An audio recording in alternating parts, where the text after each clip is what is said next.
el Partido Social Cristiano, Henry Caronfle. Está bien.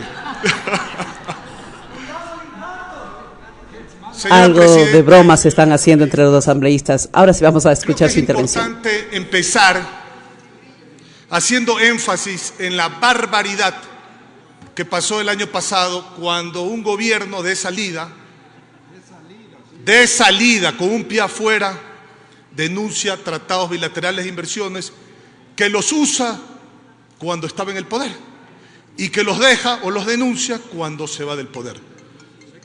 Un tema por lo menos ético hubiera sido, más allá del daño que se hizo al país, hubiera sido dejarle al siguiente gobierno la decisión que quiera tomar al respecto y no tomar esa decisión con un pie afuera. Eso hay que decirlo con claridad. Segundo, he escuchado con detenimiento que el Estado ecuatoriano no le han servido para nada los tratados bilaterales de inversiones. Y la pregunta es, ¿no le han servido los tratados bilaterales de inversiones o no han servido las políticas de inversión del Estado ecuatoriano?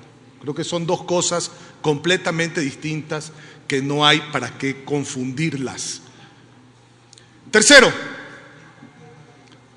nosotros somos, y ya lo he dicho aquí en este pleno en 2 ocasiones y lo reitero el día de hoy, firmantes desde 1954 me parece, de la Convención de Viena sobre tratados. No solamente que somos firmantes, hemos ratificado nuestra posición sin reservas en 1970. Y una de las cosas que modula el Convenio de Viena en materia de tratados internacionales es justamente el arbitraje. Y es muy claro en la parte de arbitraje. No se necesita ser abogado para entender, se necesita tener un poquito de razonamiento y sentido común. El árbitro tiene que ser independiente, internacional, reconocido, calificado e imparcial. Y así eso no se entiende, señores, perdónenme, hay que regresar a la primaria. Cuarto, pregunto yo, ¿quién invierte en un país en donde una de las partes es además juez? Es decir, en ese convenio empresa-Estado, el Estado no solamente es parte del convenio, sino que es el juez del convenio. ¿Eso está en el marco de las ideologías? ¿Eso está en el marco de las derechas o de la izquierda? ¿O en el marco del sentido común en que el árbitro tiene que ser imparcial y no puede ser una de las partes contratantes? Tampoco se necesita ser un genio para entender esto.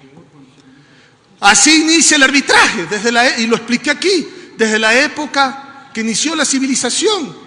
2 personas tenían un conflicto y una tercera, reconocida y aceptada por ambas partes, fungía de árbitro. Y esa persona, aceptada, vuelvo y repito, por ambas partes, decidía después de escuchar los argumentos. ¿Y qué garantizaba eso? Justamente que no se vulneren los derechos de ninguna de las partes, porque esa persona era reconocida por ambas partes y aceptada por ambas partes. Esa es la esencia del arbitraje. No es verse vulnerado en el derecho, no tiene que ver con cuestiones de soberanía, es con cuestiones de derecho. No confundamos soberanía con derecho, son 2 cosas diferentes.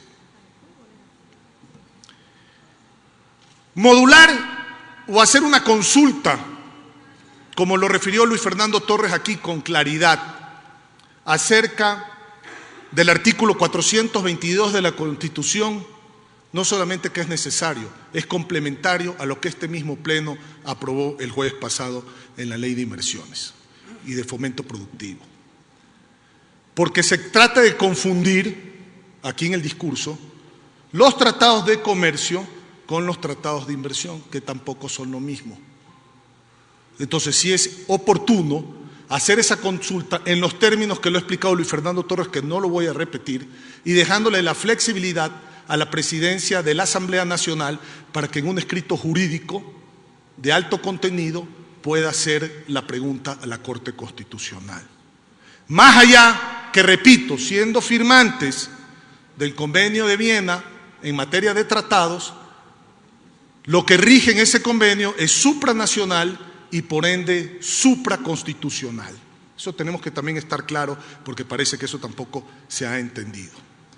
Y finalmente, porque ya hemos hablado de esto hasta la saciedad, ¿cuál es la preocupación del árbitro?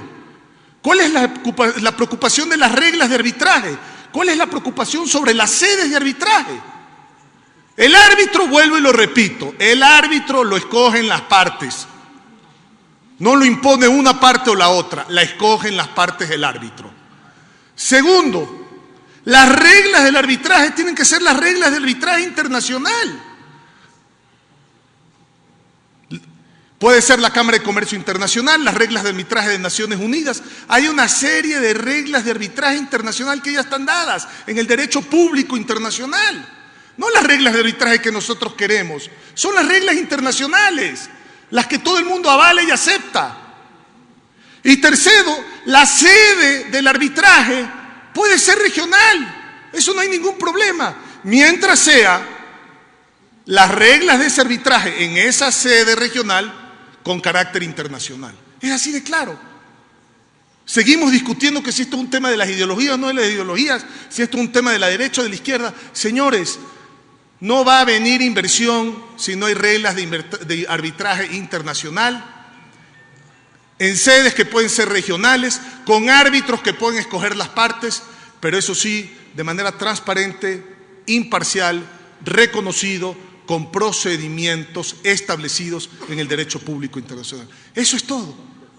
Por eso yo sí recomiendo al Pleno que procedamos con esta consulta a la Corte Constitucional, modulada, como lo dijo Luis Fernando Torres con mucha claridad, y dándole la oportunidad a la Presidenta que pueda hacer un escrito que explique con el más alto contenido jurídico lo que se quiere consultar. Muchísimas gracias, señora Presidenta. Muchísimas gracias, señora asambleísta. Gracias, señor asambleísta.